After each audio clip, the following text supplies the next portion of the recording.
হরে কৃষ্ণ, রাধে রাধে।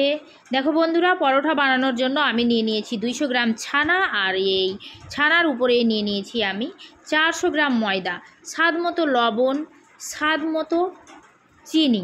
তোমরা যদি বেশি মিষ্টি খাও তাহলে একটু বেশি লাগিয়ে দিতেই পারো। আমি নিয়েছি 1.5 চামচ, আর নিয়ে নিয়েছি খাবার সোডা, আর নিয়ে নিব আমি এখানে সাদা তেল। তোমরা যদি চাও তাহলে ঘি ব্যবহার করতে পারো সামান্য পরিমাণে, কিন্তু তেলটা পরিমাণেই ব্যবহার করতে হবে। আমি এখানে 4 চামচ তেল নিয়েছি। আর এইভাবে শুকনো করে প্রথমে মেখে নিব, কারণ ছানা আর ময়দাটা খুব সুন্দরভাবে মিশে যাওয়া উচিত প্রত্যেকটা জিনিস। আর অল্প অল্প জল নিয়ে সুন্দরভাবে মেখে নেব। মেখে নেওয়ার পরে ঢাকনা দিয়ে আমি ঢেকে রেখে দিয়েছি 15 মিনিট, যাতে আটাটা সফট হয়ে যায়। আর খুব সুন্দর সফট হয়ে গেছে। তারপরে আমি একটা একটা করে লেজি বানিয়ে নিচ্ছি।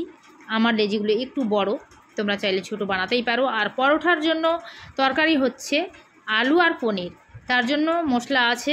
আগে মশলাগুলো দিয়ে দিয়েছি, যা আদা জিরা দেওয়া হয়। এইখানে মশলা যেটা ঢাললাম সেখানে হচ্ছে কাজু আছে, আর একটু চালের গুঁড়া আছে, আর পোস্ত আছে। দিয়ে দিয়েছি কয়েকটা কাঁচা লঙ্কা। আর পনিরগুলোকে আমি লবণ জলে আগেই ভিজিয়ে রেখেছি, ভেজে নেওয়ার পরে, কারণ টক ভাবটা চলে যাবে। চিনি দিয়ে দিয়েছি একটু। কালারটা কি সুন্দর হয়েছে দেখো, অসাধারণ কালার হয়েছে। তো একটু ফুটিয়ে নিয়ে নামিয়ে নিব। এবার আমি পরোটা ভাজতে চলে আসব।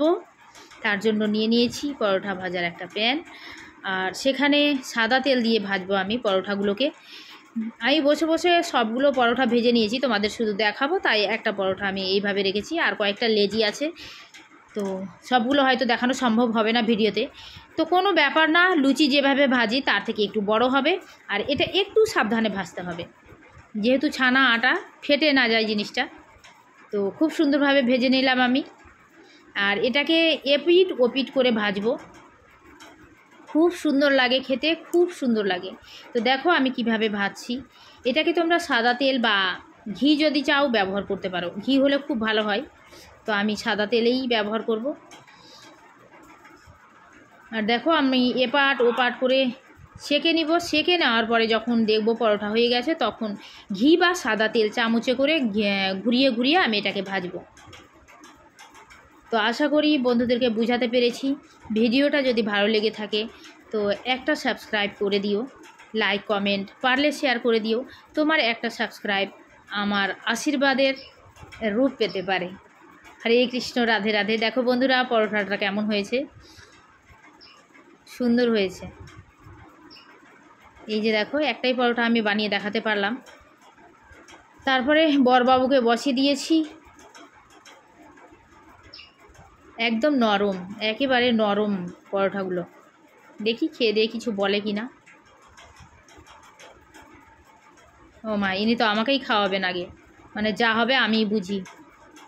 না, সত্যিই সুন্দর হয়েছে, সত্যিই সুন্দর হয়েছে। প্লিজ বন্ধুরা একবার বাড়িতে বানিয়ে খেয়ে দেখো, পরিবার একদম সত্যিই খুশি হয়ে যাবে।